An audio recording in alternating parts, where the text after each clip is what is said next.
Hey, what's up, family and friends? You know, I had absolutely no intentions upon talking about Prince.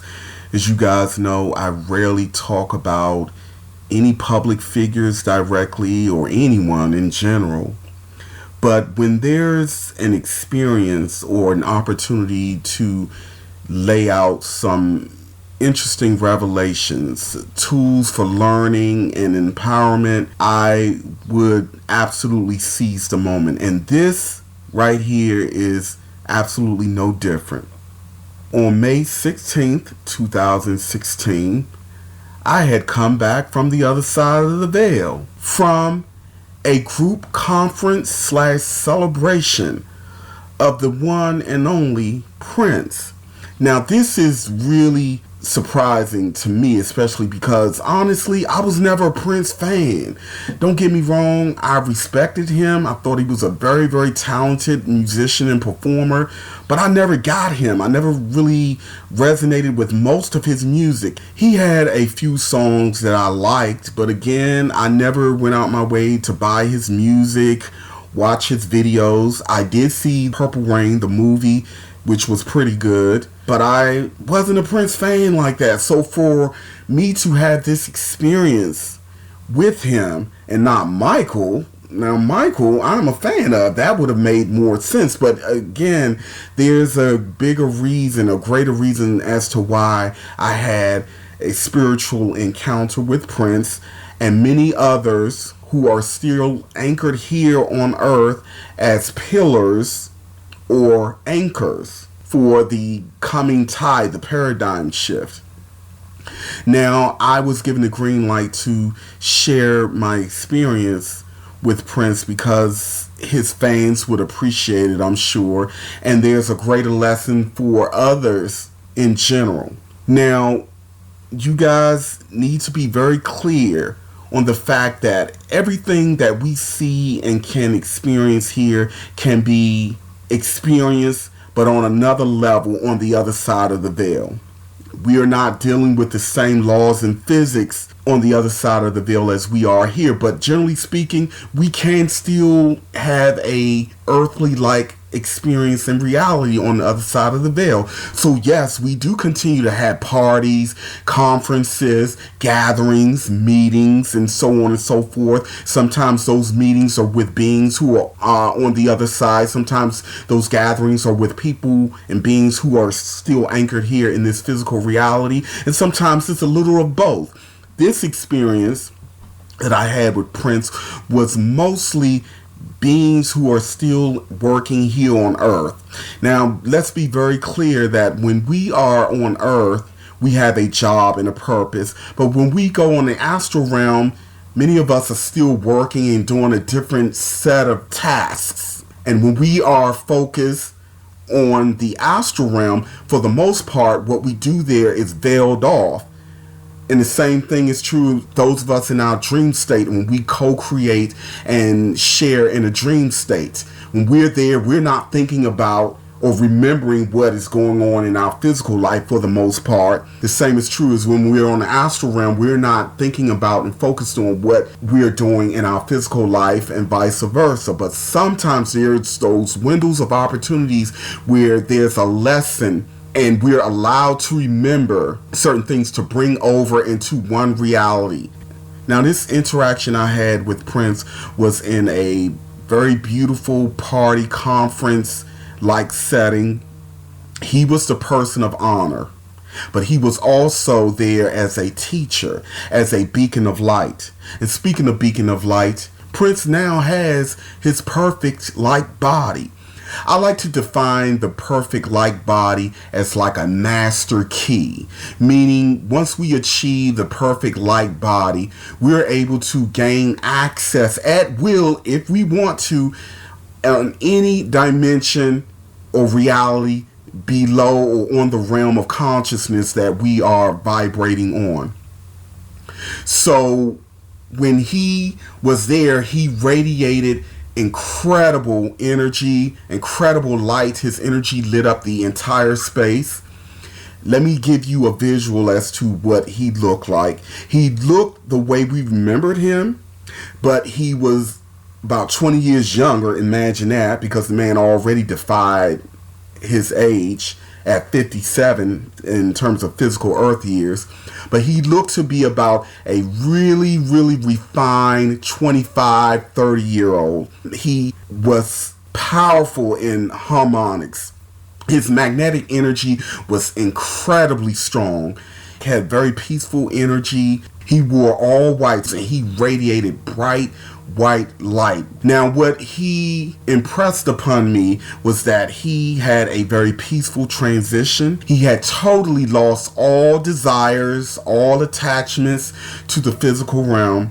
And prior to his passing, although he identified as a Jehovah's Witness, he was far more expanded in consciousness than he basically showed or expressed to the public, even though he was talking about things like chemtrails and things like that. He was really looking into the metaphysical, meaning he would watch videos with content like mine and others, and he kept that to himself because he knew that to publicly talk about these things would be in conflict with his religious beliefs. Now, he identified as a Jehovah's Witness at a time when he was being faced with his mortality. He was basically given a diagnosis regarding his health, and I'm not going to get into what that is, back in the 90s. And this is what put him towards the path of higher realization. And so the identification as a Jehovah's Witness was a tool, a vehicle that helped to make him feel safe while on earth. Most of why we come here and most of what we have agreed to come here to do is a part of the journey, or it is veiled off from the conscious mind for a period.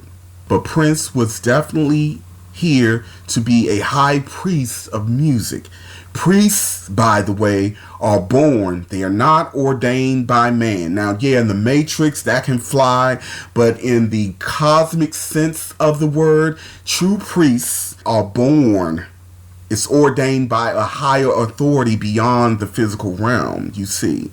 The other thing that he impressed upon me that I need to share with you guys is that he made a very, very peaceful transition over. He was not in any pain. He had no fear, no attachments. So he went straight to the realm of absolute, which instantly broadened his perspective even more. Now, in terms of the controversy surrounding the will, it was impressed upon me that he has started a will, but he never felt the need to follow it through because he hated contracts. The will was a reminder of contracts. And again, near the end of his life, he had lost all concerns and thoughts about material gain and material things. He was more concerned about his music, his legacy. So here is why I am talking about him now. What is happening is that there are beings who come here in this cycle. They are incarnates who come here to use their talents and their voice to plant seeds and frequencies through art, literature, music, other creations. Now, people really get hung up in that if we are not reproducing children, that somehow we are not able to contribute to the evolution of a species. This is so not true. Contributing life, yes, that is a major part of an evolution of a species. But many of us come here who opt to not have children because our creation and contribution to society would be through other vehicles that would stand the test of time. Prince, as a high priest of music, came here to create music and plant those seeds so that in his passing, he will be able to anchor more of his balanced polarities through his music, through different pillars and anchors who are here. Because at this gathering, the majority of the people who were there were black women, but black women are the root of civilization. And due to centuries of the imbalances of the masculine and feminine, magnetic and polarity, Prince and many others who have come here to create seeds of balanced polarity and masculine and feminine magnetics, are helping to balance the earth sphere through these magnetics. This is why Prince embraced and owned his masculine and feminine sides. We cannot access or gain the perfect light body until we are able to embrace and balance both magnetics of feminine and masculine, yin and yang. That's just the reality of life. Another thing that Prince wanted to impress upon me is the importance of self-realization, meaning owning who we are. And this is what I've always talked about. And ironically, this is one of the reasons why I was chosen to be a messenger in this regard. You're going to notice many more melanated women speaking about Prince. Now, here's what's interesting here. When I shared my interaction with Prince Beyond the Veil, my friend Charlotte told me that she got an impression that Prince was going to come to me to give me a message. Now, it wasn't until I talked about this that she told me this, and she had intentions upon telling me, but we would constantly miss one another because, of course, life happens. We get really busy and we missed one another. And then I talked to another female friend of mine, and she too is not what you call a Prince fan, but she talked about how Prince was really on her consciousness and she would have these synchronistic moments with him. So I'm making this video and sharing this message to make those women, melanated women, more aware, whether you are a Prince fan or not, that many of you guys are being chosen and being picked to work with these higher level deities to help bring in more balance in the masculine and feminine polarity. Prince, during his later years, he started writing music of a more higher consciousness, a spiritual context, but he understood that that music would not go over as well while he was living on earth. So in his vault, he has a lot of spiritually charged music that will be far more received now in his passing. And from a higher spiritual consciousness perspective, through his music and through these pillars, these male and females who are anchored and balanced enough in their polarities to bring in these energies, we will see an acceleration of transformation of earth and ultimately humanity as a whole. Now, there is a major event slate to unfold the 9th month of this year, and there's no coincidence because 9 is symbolic of royalty. Prince, as well as many of us, are of royalty. This is why many of us have a natural sense of entitlement. Unconsciously, we know we are royalty, but we have to humble ourselves in knowing this. Prince, even in his perfect light body, has still more humbleness emanating from his form than most people that I interact with who are of a higher status or who are put on a higher status here on the physical realm. Now, I'm not going to get into whether Prince was murdered or not. That will come out. He doesn't really care about that at this point. The point is the work that needs to be done still and the seeds that he's planted, his legacy. He does not care about a will or any of those material things because he totally detached from those things prior to passing. Material gains are very fleeting. However, the seeds of change, the seeds of transformation, creating magnetic energy streams that permeate the cosmos, is the gift that keeps on giving. And I'm honored to share this message with Prince fans and those of us who are striving and seeking the path of true self-realization. Alright, now I'm about to wrap this up. I gotta say this. The last thing he said to me with the warmth and such a down-to-earth spirit was, maybe you can come over here sometimes and have jam sessions with us. And I said, yeah, I would love to do that. I would be honored. We will see how that goes. Like that. He said, okay. And that ended the interaction.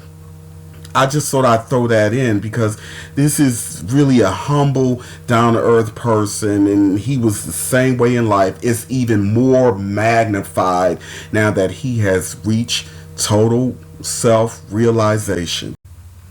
I'm going to bring this video to a close. I want you all to know that I have some very interesting videos coming up, and I have gotten your requests, and that's what the next 3 videos will be about. Your requests. So please stay